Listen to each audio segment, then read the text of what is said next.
Good evening, good evening. God bless you, God bless you. Welcome to Spilling the Tea at 10 on Word at Night. I'm coming to you from the great state of Florida. I'm spending a little time with a mouse this week. Yeah, grandkids and all with a mouse. Okay, so tonight we're going to start this week off with that wonderful word, wronged. When we wrong a person, when it's wronged, we've wronged them, right? And I'm coming from the book of Numbers, and I'm reading from chapter 5, and I'm starting at verse 5. Okay, and I'll be reading from the New King James Version. Okay, all right. And the Bible says this: Then the Lord spoke to Moses, saying, Speak to the children of Israel. When a man or woman commits any sin that men commit in unfaithfulness against the Lord, and that person is guilty, then he shall confess the sin which he has committed. He shall make restitution for his trespass in full, plus 1/5 of it, and give it to the one he has wronged. But if the man has no relative to whom restitution may be made for the wrong, the restitution for the wrong must go to the Lord for the priest, in addition to the ram of the atonement with which atonement is made for him. So what does all of this mean? What does this mean? Well, what we have here in this particular text is how God showed the people of Israel how responsible they are for each other. Yeah.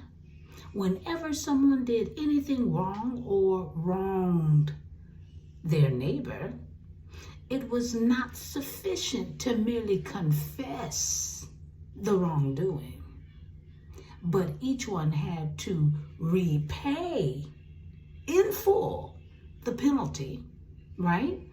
And add 1/5 of the value to the person wronged. God was showing them and us the seriousness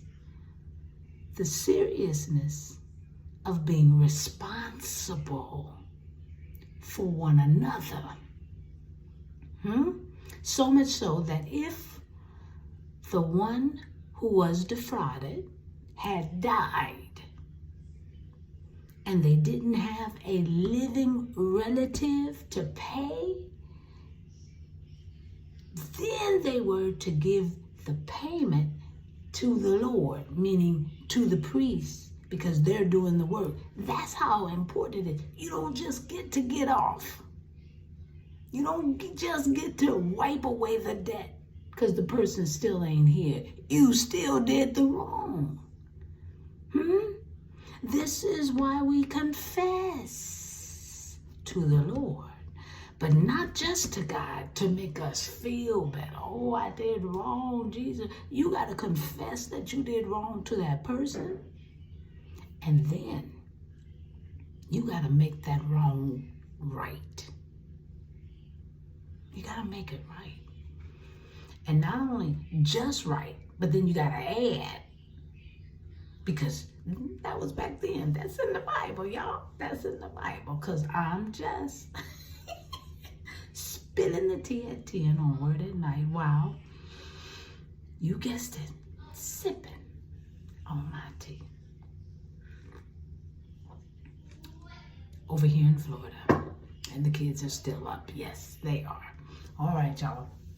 Let's pray. Gracious Father, we thank you so very much for this day. We thank you for the opportunity, Father, that we could take time out to study when we do wrong. And yes, we are sinful. Yes, We will wrong somebody, and there may be times we don't even know we've wronged them. But Father, help us to hear you. Help us to identify when we have hurt someone, we need to make it right. And yes, today, because of the blood of Jesus Christ, hallelujah, we can confess to you, but we got to be bold Christians to be able to confess to the one we done wrong to, because it's right to do. We thank you, we love you, and we appreciate you. This we pray and praise in Jesus' magnificent, wonderful name. Amen. And thank you, Jesus. All right, y'all. I love you so very much. Have a great night. I hope to see you soon. Right here, tomorrow night on Spilling the Tea at 10. God bless you.